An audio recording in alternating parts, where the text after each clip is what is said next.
Hi and welcome back to the channel. This will be the first of many part series on the corrupt process of legalized extortion via child support.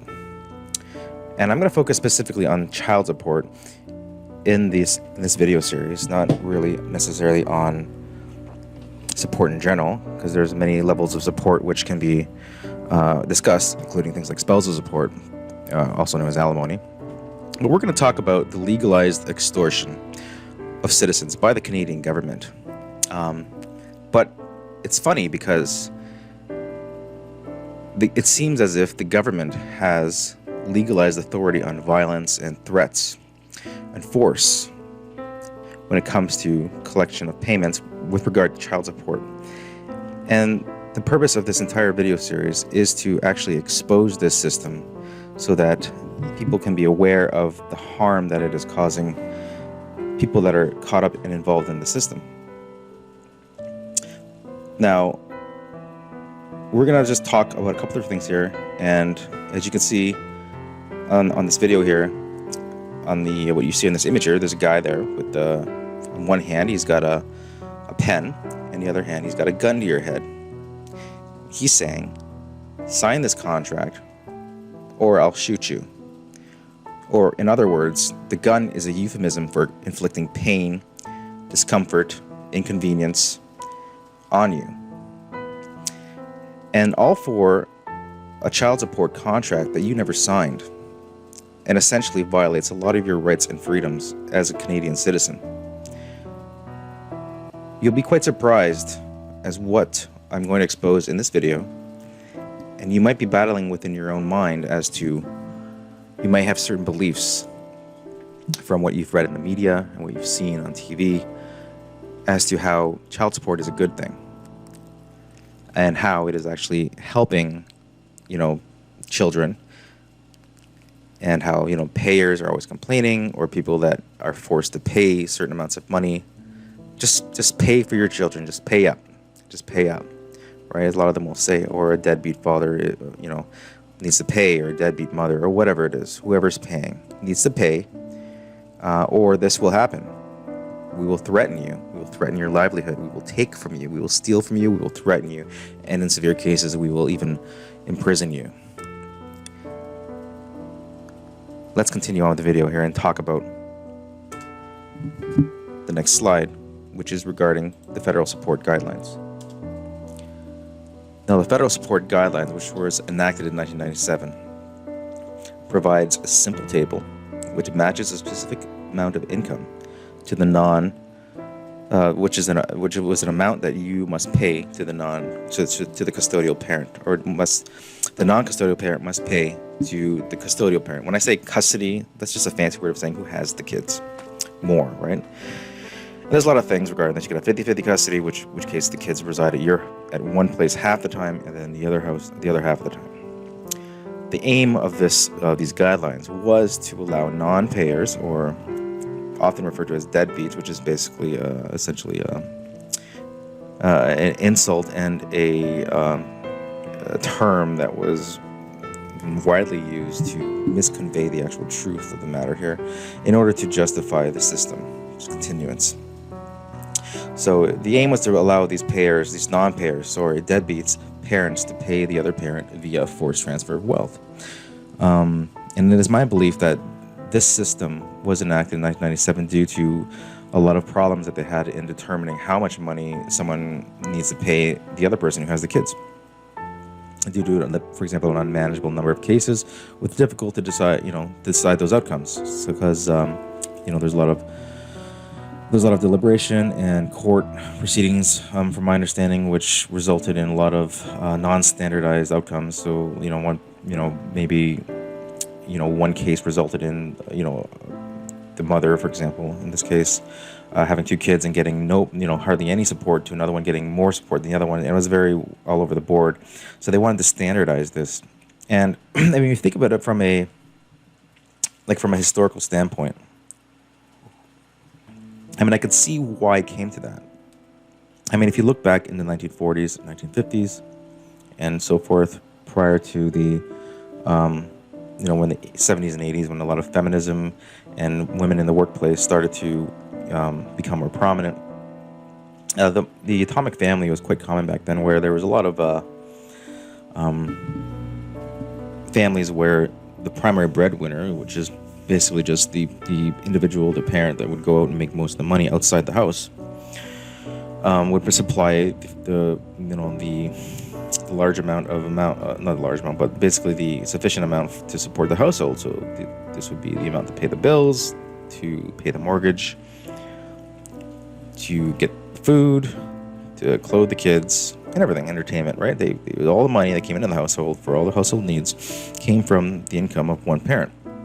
And in often cases, probably like 90% of the time, this was from the father. Now, there obviously were cases where, fathers, for example, might leave their family and, for example, find a mistress or start a second family, or just leave the country and just not give anything to the mother to take care of those children.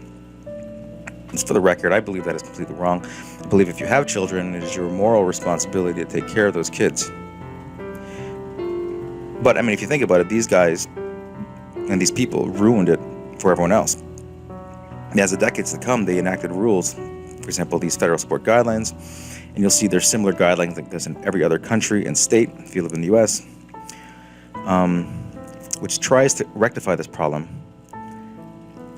but in my opinion needs massive, it needs to be revisited, and it needs to be massively overhauled due to a lot of damage it is actually causing on society. And let me explain that. It's causing damage to not just people paying the amounts, but also to the children and society as a whole.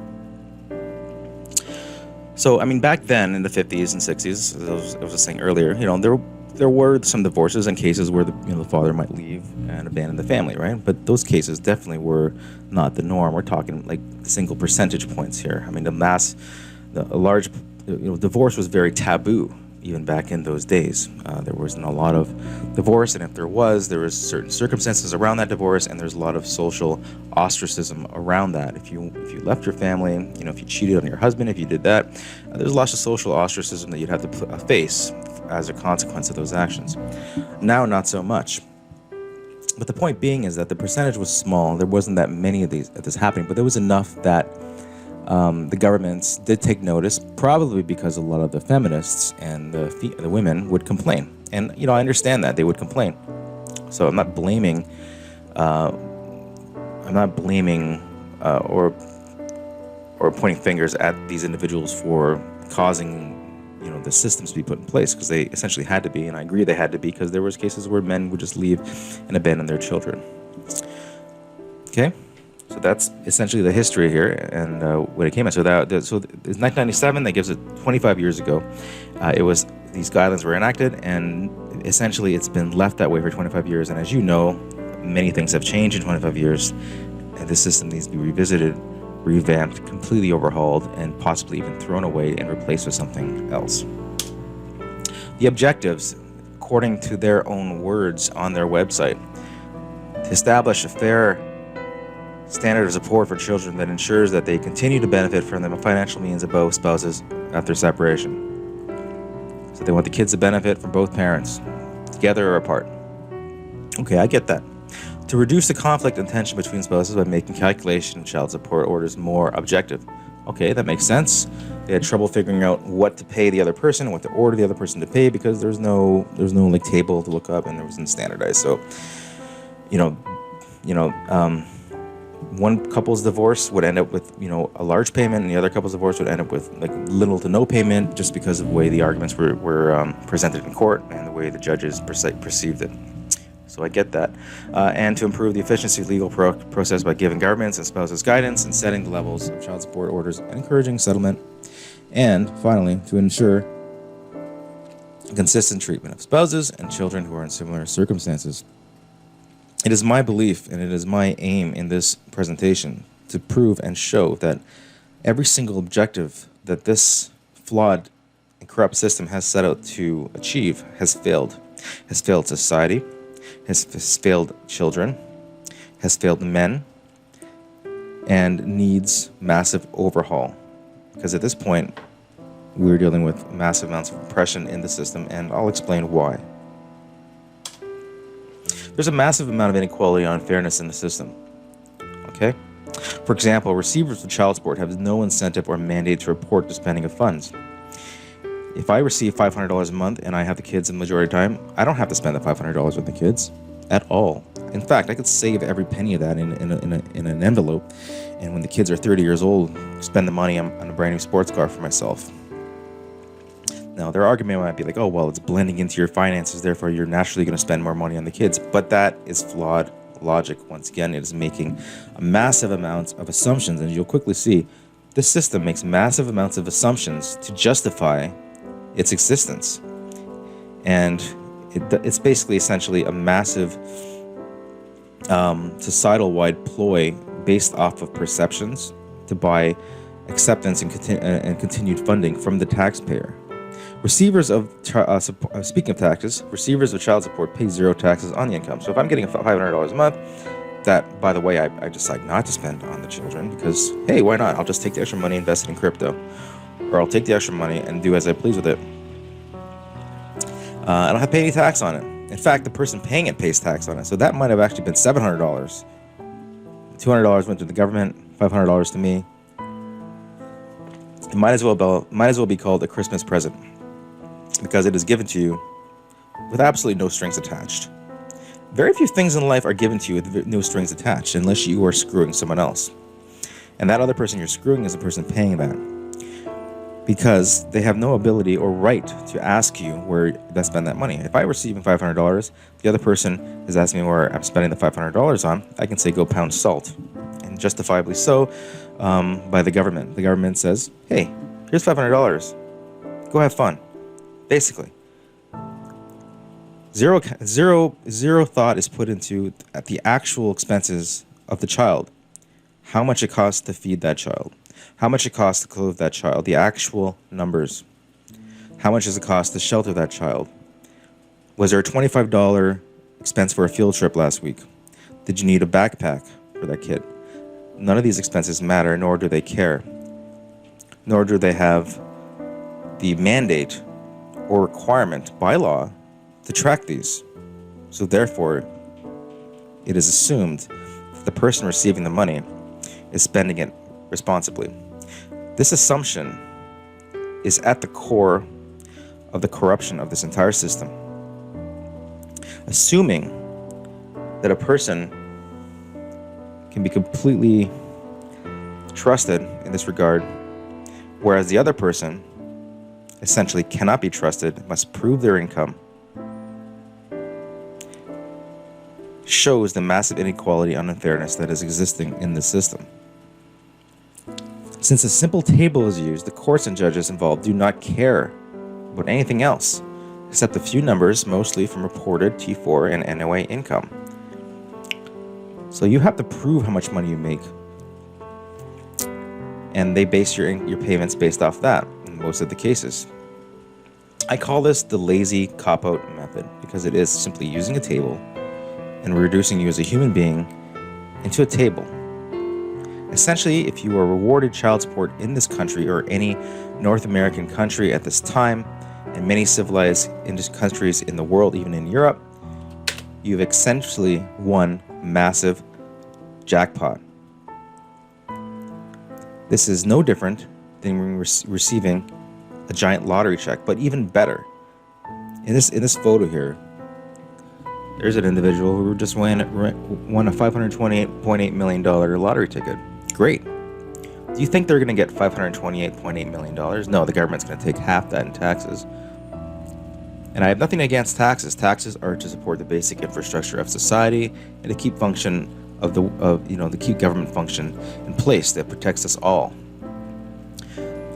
But a child support order is essentially winning the jackpot. Depending on how old your child is, this jackpot is like cash for life. Cash for life, will reward you $2,000 a week or $1,000 a week for life. And you are basically awarded, at least, say your child is just a baby or 1 or 2 years old, that is a 20+ year cash for life check. And the only difference is you don't pay any tax on it. Imagine receiving $528.8 million tax-free. courtesy of the Family Court of Ontario or Canada, enforced by the Family Responsibility Office, who is the hired thugs. Yes, you as a Canadian taxpayer are paying for essentially hired thugs to enforce unjustifiable support amounts based off a flawed, ineffective system that will continue to erode society, and at any point in time, you could become a victim of. Let's continue. The legal definition, or the definition according to Oxford Dictionary regarding extortion, is the practice of obtaining something, especially money, through force or threats. For example, he used bribery and extortion to build himself a huge art-stuffed mansion. Okay? Child support, in the case, especially in Canada, is legalized extortion. Child support is the practice of obtaining money, the practice of obtaining something, the very first part of the definition. Money, right in the middle there, through force or threats. If child support isn't paid, Fro is called upon to threaten you and or use force to garnish your wages, suspend your license, or even put you in jail. And if you refuse to go to jail, they can arrest you using force. Now, the differences are subtle but one and the same, and this is where this entire flawed system is built upon lies, twisting of the truth, and flawed logic, outdated notions, and mass lack of understanding and knowledge. It is no different than me going into your house, putting a gun to your head, saying, "Empty your safe now, or I will shoot you." The only difference is, this being shot could be also defined as causing or inflicting pain.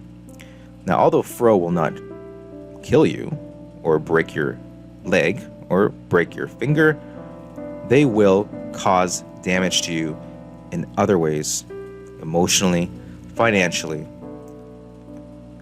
just to name a few. So how is inflicting damage using force and threats in one way acceptable, but it is not in another? It's a morally bankrupt cop-out used by the Canadian government to continue to fund the family court system. And you, as a Canadian citizen, are its victims. And even those receiving the money is simply a cog in the system used to perpetuate the mass injustice, using the children essentially as pieces on a chessboard. The infliction of pain via threats and force. This document here was taken directly from the Ontario Family Court website, including that highlighted section there. You can go to jail for 180 days. So if you do not listen, if you do not comply with what we say, you must pay this money. We can put you in jail for up to 180 days while the amount of money you owe continues to accrue, while interest is applied, and while your ability is completely inhibited to pay it by being in jail. If you are in jail, you cannot make money to pay the amount that you are owed, that you owe. This is slavery, and it is a cycle of slavery that is designed to inflict pain upon you, to perpetuate mass oppression of society through this system, which essentially is put in place using mass amounts of flawed logic, social injustice, twisted truths, and ignorance across the greater society, who continues to fund it via their tax dollars. If you are a loan shark and you loan out $100,000, you demand $200,000 back. 6 months goes by, and the person you lent the money to does not pay you. You can send out 3 thugs with weapons and means to physically harm you, to threaten you, to scare you, to get your money back. This is technically illegal. But for some reason, when the government participates in such actions and does it under the guise of in the best interest of a child, it is allowed. We as a society are allowing injustices to occur through systems designed to fool the masses.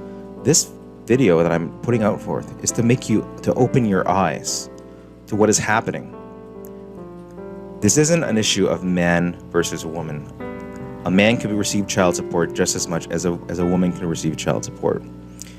You watching this video at any point in time can become a victim of the system. And as a result of that, you must be aware of this damage that can occur. Therefore, it is society's responsibility as a whole to put an end to injustice. Let's continue. And speaking of injustices, the payer must pay regardless of expenses incurred when they do have the children: food, shelter, clothing, gifts, transportation.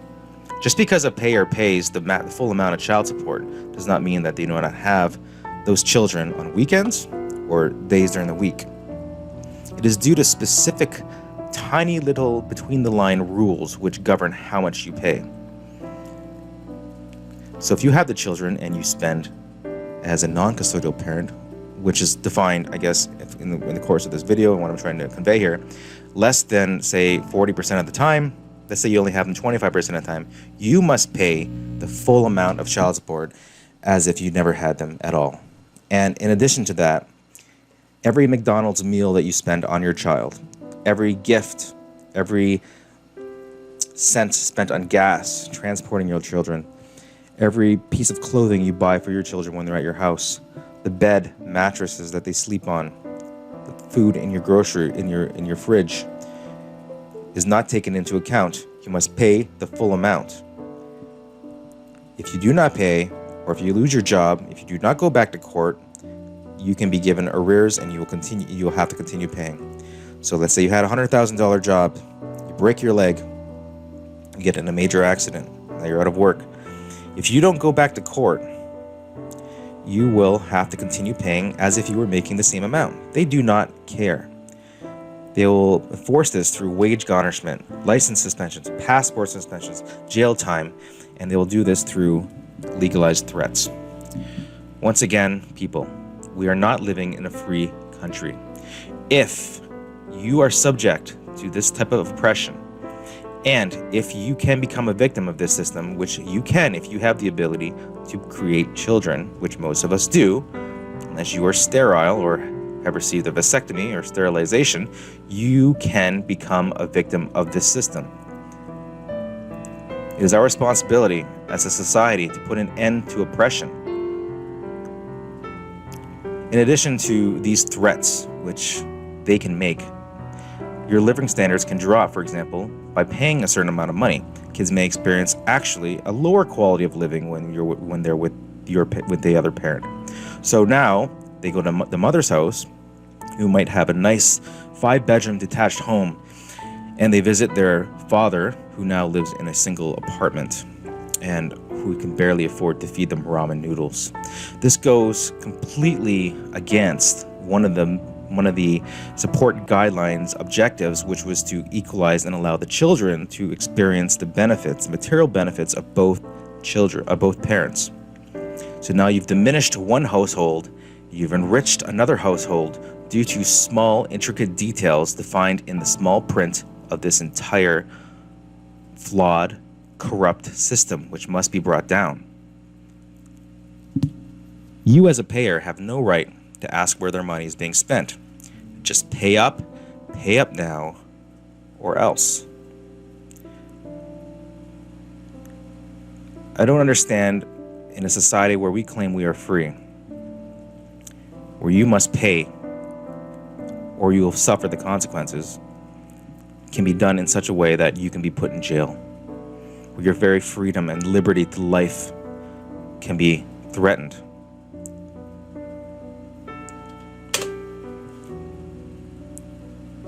If you are a payer, you are being reduced from a human being with fundamental rights to a line on a table designed over 20 years ago by out-of-touch politicians, flawed societal beliefs built on lies, deception, flawed logic, social manipulation, and the worst of all, it is all funded by your own tax dollars. These systems and these agencies, these court systems, are funded by your income tax, by your brother's income tax, by your mother's, by your grandfather's estate. Our resources are being used to oppress us through this system, and I'm sure many other systems.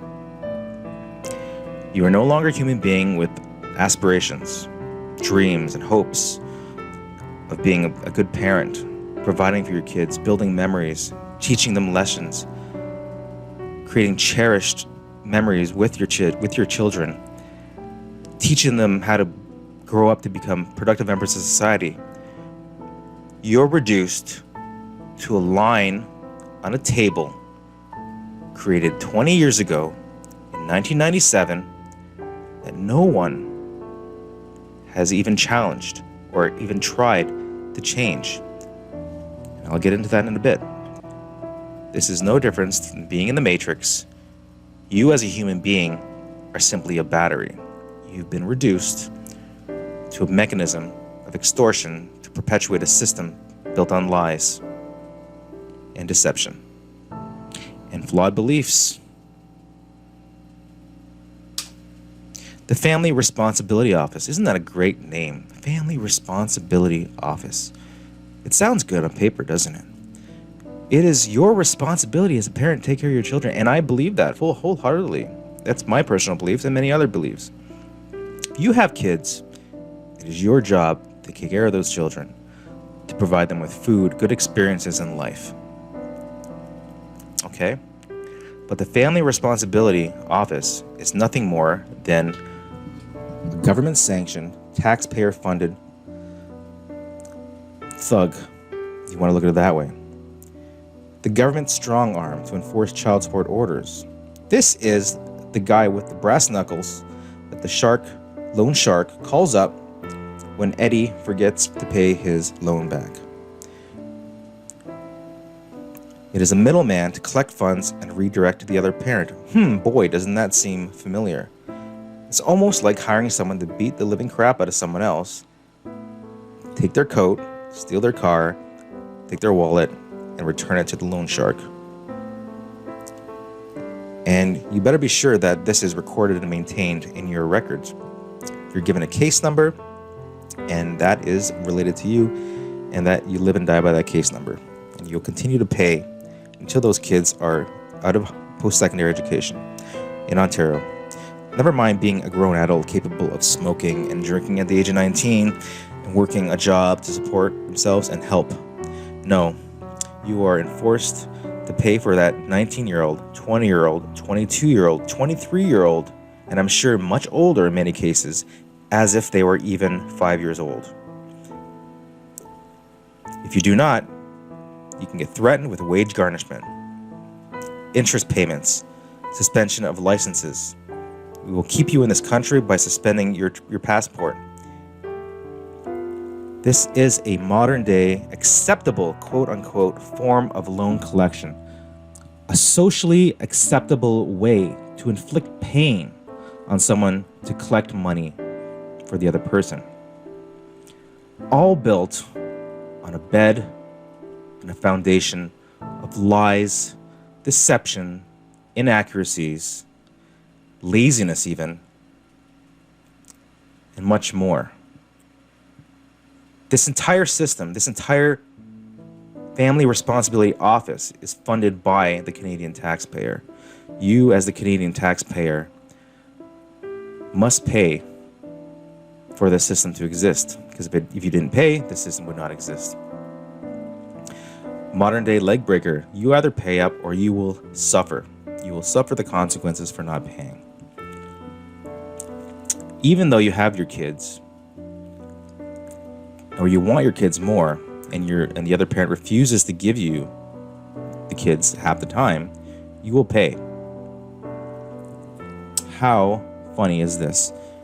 Or this giant thug with the brass knuckles will come after you, beat the living crap out of you, hurt you financially, emotionally, and steal your money. This is the modern society we're living in, and we call this just.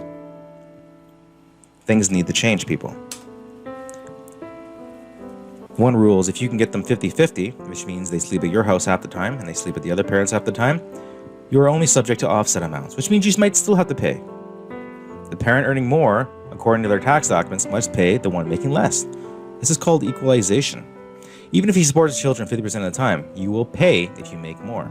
Material benefit of one household with the diminished ability of the other, all with zero accountability on the receiving party. So not only must you feed, clothe, house, and pay for your children while they're with you, you must pay the other parent when they're not with you, even if you have them half the time. It doesn't matter if your ex is living in a large mansion and you're also living, say, in a large mansion, let's say. Why should you pay the other person if they already have a high standard of living? Flawed logic, flawed reasoning. It must change. Once again, you can become a victim of this system if it does not change. Therefore, it is your imperative as the person watching this video and as a citizen of this country to do something about it. Not only this, but the family courts, the government who sanctions a family court, are colluding together to make the system continue. Family lawyers charge per hour. Okay? Now, I'm not saying the family lawyers are doing this viciously. I mean, I guess if you think about it, it's a great income opportunity to become a family lawyer because look at what they can charge. They can charge you $300 to $600 per hour, and that is the average in Canada.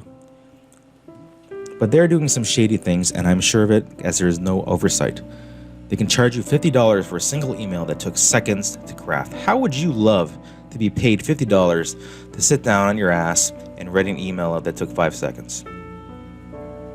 I think that's pretty great, right? So maybe the lawyers are the smart ones getting into this business. $5 for a paperclip that costs 2 cents or half a cent, or $150 for a 2-minute phone call. Happens all the time. These fees are unregulated, the industry is not monitored, and extortionist tactics are used to make money off the backs of people that are being essentially used in the system. You're being extorted. Court fees, filing fees, given to the family court. The family court's making money as well. It's a big money-making machine. The process is confusing. It's overly complicated. The paperwork is ridiculous. The processes, which actually encourage and give parents no choice but to hire family lawyers. Once again, the cycle perpetuates itself. This is by design. These systems are not put in place to make it easy for you or any other person to do it. In fact, they are put in place in order to support the entire divorce industry, if you want to call it that. The courts make money. The judges obviously make their money. The family courts make their money, lawyers make their money, and I swear they're going out and having cocktails after these trials occur and laughing about what just happened. While you're sitting there figuring out how to pay your bills because you just were forced to pay $1,000 out of your $1,200 paycheck, for example. Which may or may not happen, but the point has been made. The system has been designed to profit off the pain, suffering of parents, and inevitably children as parental relationships erode due to an inability to co-parent. So if one parent is incentivized to go after the other parent, one lawyer might say, hey, you can get this, why settle, you can get this. That parent is encouraged to continue paying his or her lawyer. So the lawyer makes money, of course. The court continues to make money off the filing fees. And in the end, this person who paid all these legal fees might actually not make that much back. Money is being bled off into the court system and into the lawyers' coffers as a result of people who are subject to the system. The system is well aware. The system is not implemented by stupid people. They are aware of the inherent greed in human beings. As human beings or hunter-gatherers, it is built into us to hoard as much as we can, whether that be crops or animals or whatever, food, or in this case, money. And they leverage this. They leverage this in most cases to encourage one parent to actively pursue the child support, spousal support, and much more. And they do this by saying, hey, that money is not yours. That money is the right of the child, which is a falsity. It is flawed logic, twisted truths, once again to encourage this entire corrupt system. This vicious cycle continues until the children are no longer eligible for child support, and often only after decades of pain, emotional, financial damage has been caused will it stop. And this is sometimes irreversible. Stealing, quote unquote, stealing from someone for months on end, for 20 years straight, will add up and affect that person's ability to retire comfortably, to maybe own a home, or to enjoy his or her life. You've essentially damaged someone for decades with no remorse, all to support the system, which is disgusting in its nature, and the methodologies it's used is absolutely appalling. It is time that people are woken up and aware of this system and how disgusting it is. People must be awakened to this so change can occur. This system is masterful at manipulation and scapegoat tactics. They use commonly terms such as the best interest of the child. Child support is the right of the child. Because, God forbid, they say the child support is the right of the other parent. No, if we change the wording just a little bit, it makes it right. And not only that, but people, onlookers from the general public who are not involved in the system, yet, like I said, you and anyone else can become a victim. These onlookers of this system can see that, hey, it's for the child. What is wrong with you? Why don't you want to support your child? It's very single and one-dimensional view, but as you can see, they've succeeded in the mass deception, making this belief that if you don't pay their child support, you're a deadbeat. Why don't you want to take care of your children? And including people that actually are part of the system. They're so entrenched in the system as if they were in the Matrix, they would rather believe a lie and eat the synthetic steak than be awoken to the truth that they are being used, extorted, and the fact that they say, I'm paying to support my child, here's $10,000 a month. Meanwhile, $9,000 of that dollars is going towards paying for your ex-wife's or the other parent's mortgage, in which they will continue to accrue equity and benefit largely when they're 80 years old, whereas you're suffering by paying large amounts of money monthly, which affects your future. By using manipulative language and social positioning tactics that appeal to mass uneducated beliefs on the innocence of children, the system can effectively gain mass adoption. What this means, and this is very important, this entire system is built upon this. It's pulling at the heartstrings of the people who are not a part of the system and the people who are not benefiting from the system. Okay? So if you believe children are helpless, and for the most part, a lot of children are helpless and innocent, they are unable to support themselves and to care for themselves. If you build the entire methodology of the system around that, you will gain mass adoption by the general population, and they will fund it. But it is built on a lie. It's built on ignorance because people do not understand, and people don't take the time to take a look at this injustice. And the sad part about it all is that politicians are afraid to challenge or alter the system because the public outcry would assume it would hurt the children. If you were a politician and you're running for office and your goal is to be elected, would you say something which the masses simply believe is immoral? If you say, hey, we're going to cut the child support back, we're going to get rid of the system, the public outcry would be insane because they believe that you are essentially supporting deadbeats. You're going to hurt the kids. God, help the children, help the children, help the children. Because they can't see the fact of these manipulative tactics and clever language wrapped around this entire system, built upon decades of lies, beliefs, and falsities and untrue beliefs, that you should be reduced to a table a line on the table, and you must pay up.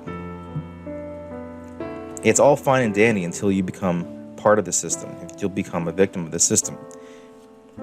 The sad part is even the people receiving the child support payments are being used to fuel the system, but they're actually losing in the end too, because they're actually paying large amounts of money towards lawyer fees in order to, in a lot of the cases, in order to get, for example, a point of diminishing return on the money. You might spend $10,000 on lawyers and get only $5,000 back. You're essentially lost. And not only that, but you're hurting the children, because as a result of this, there's a lot of issues between now you and the other parent. So how long will you pay this for? Well, you're going to pay till the child is no longer dependent. And this is defined in laws not as an adult. So you can basically be an adult, a dependent adult. Like, unless you have some sort of disability, mental disability, or inability to function as a functional human, a functional productive member of society. A 19-year-old who can smoke pot, who can drink weed, who can drive, and who could do everything that an adult is, can still be defined as a dependent, which is absolutely asinine. You will pay until the child is done post-secondary education. Right, so while that child's going to school, doing whatever they're doing, drinking, driving, whatever it is that any adult can do, you're still paying for them as if they were a little child. Absolutely ridiculous. This is essentially amounts to an 18 to 22 year life sentence of being a debtor. You're in debt of paying for 22 years. The average lifespan is what, 75 years? It's over a quarter of your life. And the only thing that could really help you is if you get full custody, or the children come live with you full time, or you have a 50-50 support order that can help offset their support. And even then, as explained earlier, those 50-50 cases, you are subject to still pay the parent who earns less. So you're still getting screwed. Taking care of kids, and you're still getting screwed. Once again,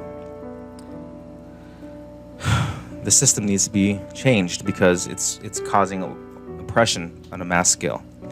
And until you are actually become caught up in this system, and less people are, because essentially the birth rate is declining and there's a lot less marriages now than there used to be. And I have no doubt in my mind that it is a result of laws like this which is causing it. You will not understand. But any system which oppresses society in a blanket approach like this system does needs to be completely brought down, and systems which are fair and equitable need to be put in place. It's built on flawed values and beliefs. Child support is the right of the child, as mentioned earlier, and child support is in the best interest of the child. They always use that term, the best interest of the child. In my opinion, the best interest of the child is to be with two loving parents that care for them and provide for them. But in the court cases, they seem to largely care about money. That's all they care about is money.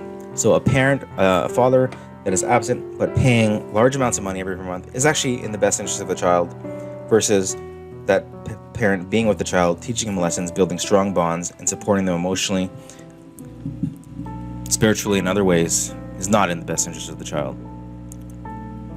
Other flawed beliefs. The receiver will spend all the money to enhance the life of the children. Oh God, I'm spending $1,000 now. I'm going to spend all $1,000 on the child to enhance his life.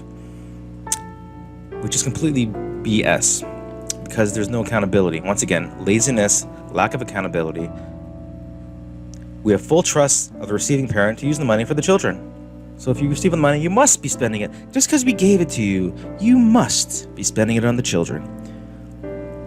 Whereas the person paying, why don't we just believe that they say they made this much money? If they say they make $60,000 a year, why don't we just believe them? No, you must provide proof that you make $60,000 per year. It is injustice, it is unfair, and is absolutely ridiculous. A simple percentage of a gross income is all we need to calculate. Forget the payers or other expenses relating to the child. Who cares if you spent $50 at McDonald's when the kid was at your house on the weekend? Who cares if you drove for 2 hours to pick up that kid? Who cares if you bought that kid clothes, sleeping arrangements like a bed and put a shelter over their head while they're at your house, or you pay more for an apartment which has 2 bedrooms instead of 1, where you could get away with 1 just to have comfort for your kid? Who cares about any of that? We only care about paying the other parent. This system's wrong. anyone can see that it is wrong. And like I said before, any injustice on society that is applied in a mass way, in a blanket fashion, must be completely revamped, rewritten, or eliminated. Massive flaws and injustice. The system inflicts massive pain on one parent for being highly... So if you're a hard worker and you've worked in your field for many years, you are essentially penalized, and the other person who might not have worked hard their whole life, maybe they were a really bad student and they didn't get a good career, they are rewarded by just simply having slept with you and created a child. The system punishes people over debts they claim are owed to the other parent. So if you owe the other parent, the fro will come after you like a hired henchman with their brass knuckles and knock the living crap out of you and make you pay. They will punish you. Now, I say that in a rhetorical way because no one's going to come and beat you up or kill you, but they will inflict harm, pain, and damage upon you emotionally and mentally over the course of decades. The receiver can materially benefit from the received funds and put the money into a mortgage or property from which they benefit for decades after the children are adults, while setting the pair back. As a result, once again, one individual benefits while the other suffers. And the kids don't really benefit. The kids don't really necessarily gain. They may gain.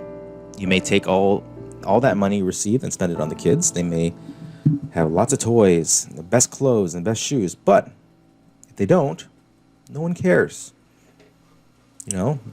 And the sad part is, if the receiver of that money takes that money and uses it on something like an investment, they will benefit in the future off of the other person. They are benefiting. It is not the right of the child. It is the right of the person receiving it. Once again, with zero accountability, people will do as they see fit. This system requires accountability on all fronts, not just from the person paying. The person receiving the money will use the children in a strategic fashion to obtain more funds. Like chess pieces on a board, moved in specific ways, the system will favor them. The actual real-life tangible benefit of the children is questionable. So the children are simply pieces on a chessboard, toggles on a switchboard, to be manipulated and moved in a specific way in order to maximize the output of the other parent. That is all they are turned into.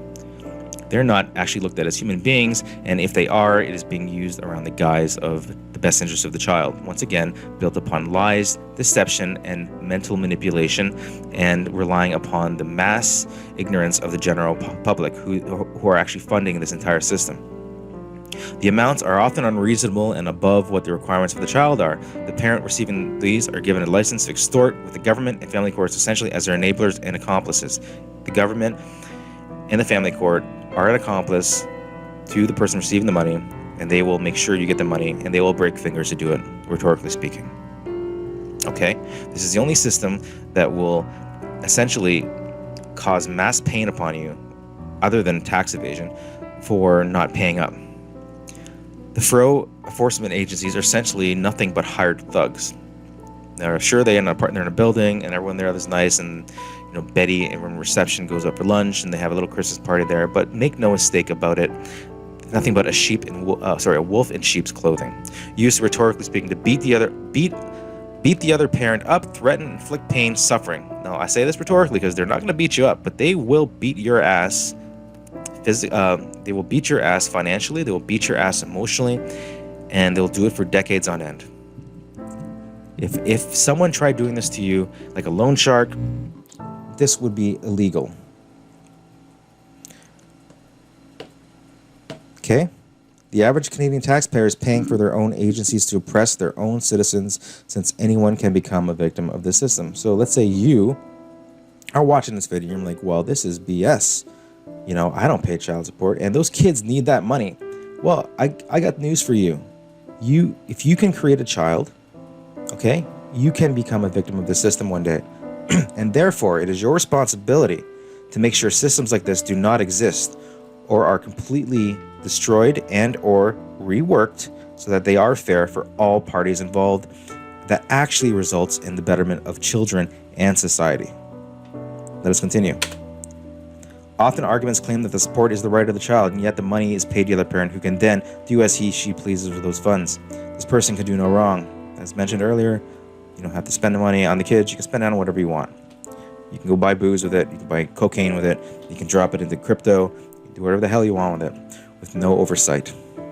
The system is lazy and uses flawed mass perception of deadbeats to get continued support from the wider, largely uneducated community. What I mean by that is the average person does not know how the system functions, and they are easily manipulated into believing that deadbeats are a thing in 2022. And they are easily manipulated into thinking that if you don't pay child support, you are automatically a deadbeat, even if you take care of that child.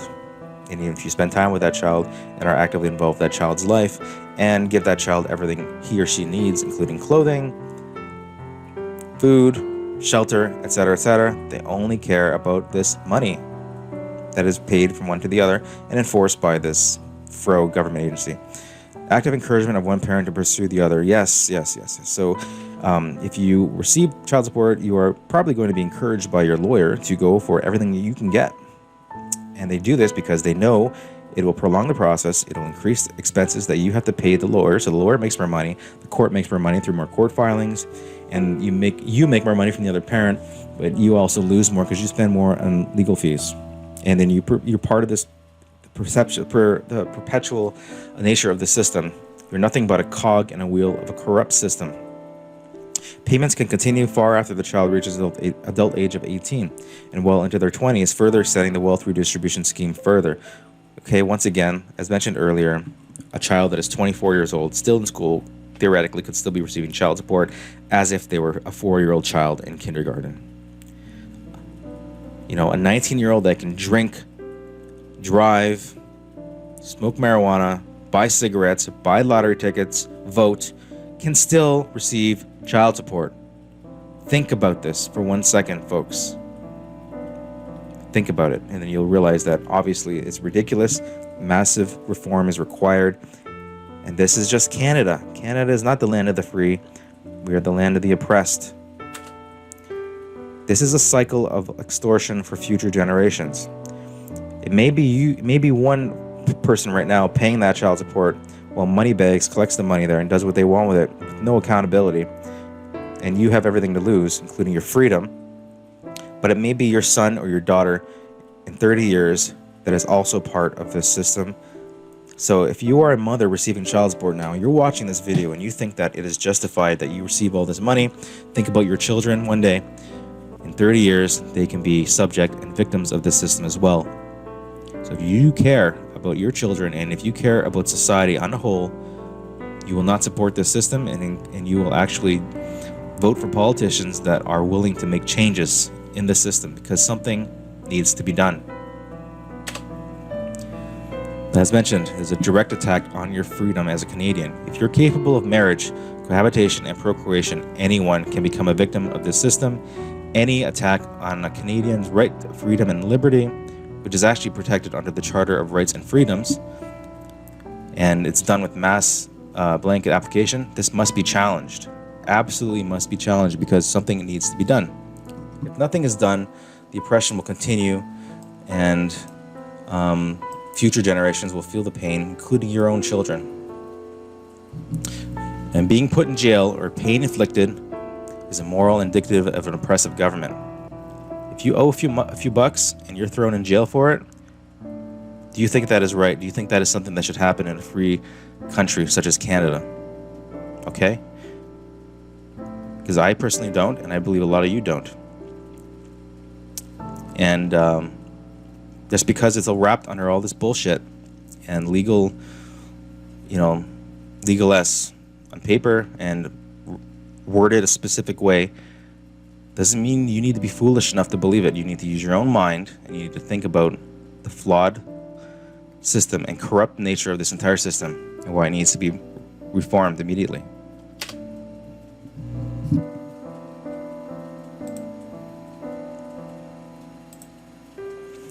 Finally, I will leave you with a few notes here, how I believe we can fix it. Actual requirements for child expenses must be calculated. Actuals. Okay? A reasonable amount of food, a reasonable amount of money towards clothing, a reasonable amount of money towards field trips and extracurriculars. Proof must be provided of these necessary expenses.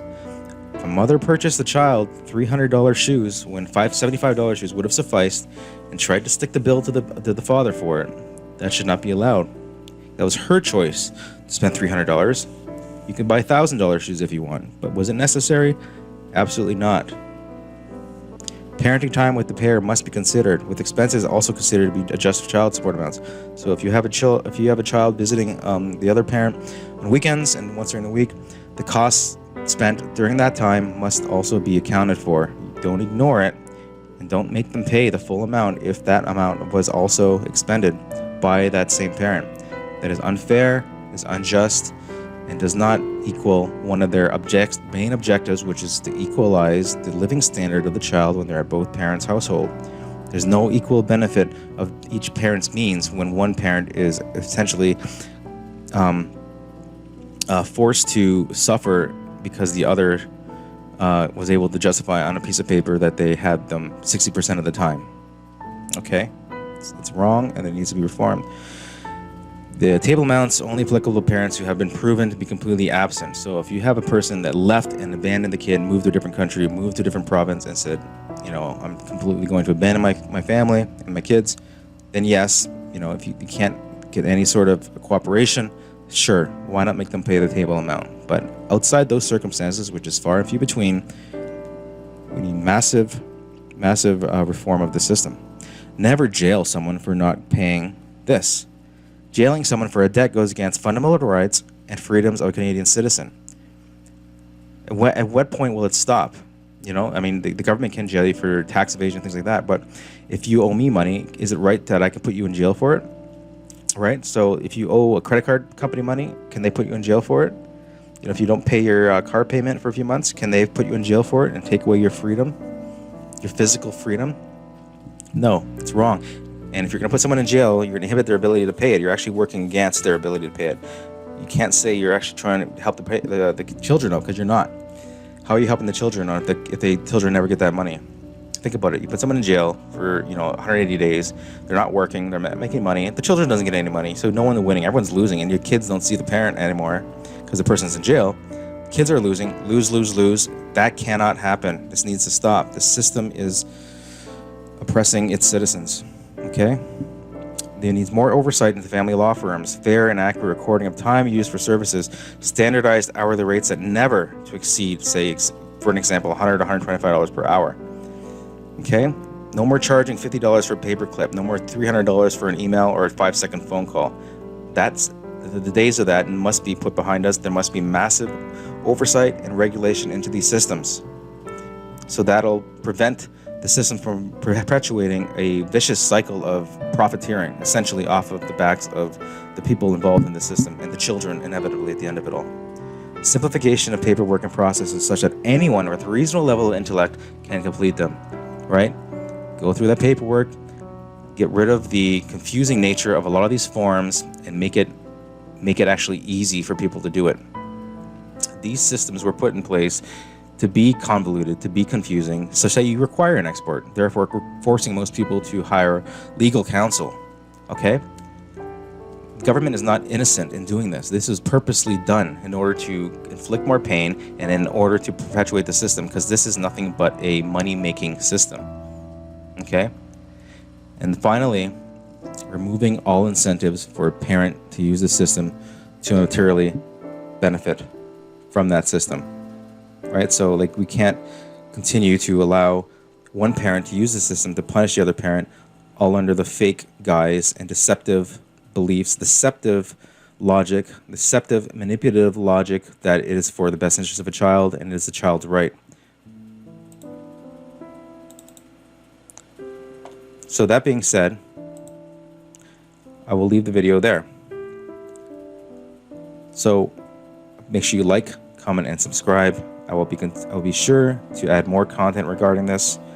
If you want to get involved, I'm going to probably open up a GoFundMe or some sort of online petition that would get our governments to wake the hell up, do something about this before it absolutely destroys society, because trust me, it is slowly destroying society and most people are not aware of it. Thank you for your time. Bye for now.